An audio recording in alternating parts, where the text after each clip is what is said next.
it's time for a brief moment in hockey history with old-time hockey.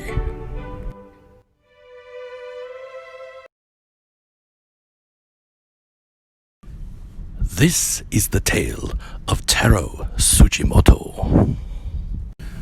The Tsujimoto family owned a small vegetable stand in a suburb of Buffalo, New York. The family always had an interest in agriculture and soon expanded the vegetable stand into their own store. But unbeknownst to them, they would soon leave their mark on the history of professional hockey as we know it.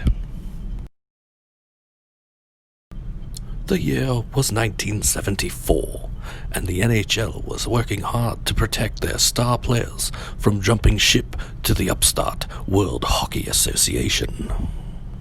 This would mean that instead of having a draft where every team's representatives gathered together in Montreal, this draft would have to be done in secret over the telephone, but not a telephone conference call.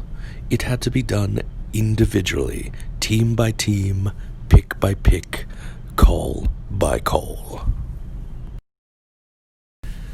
This was a very long and arduous process, and Buffalo GM at the time, Punch Imlach, grew quite frustrated with the process.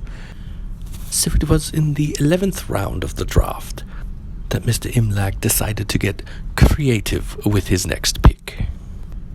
They decided to draft a fictitious player from Japan. This player would become known as Taro Tsujimoto.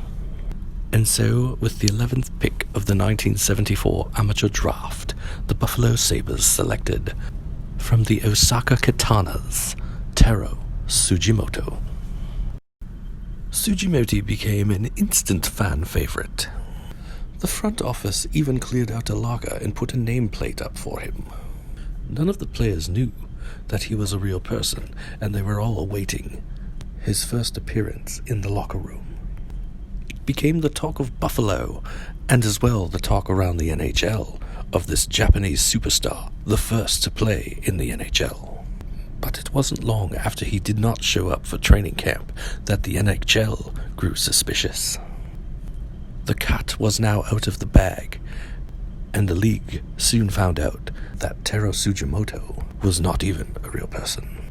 The Sabres' 11th round pick was then considered null and void, but it was the fans who would never forget. And to this day, Taro Tsujimoto is still a prominent figure in the lore of the Buffalo Sabres.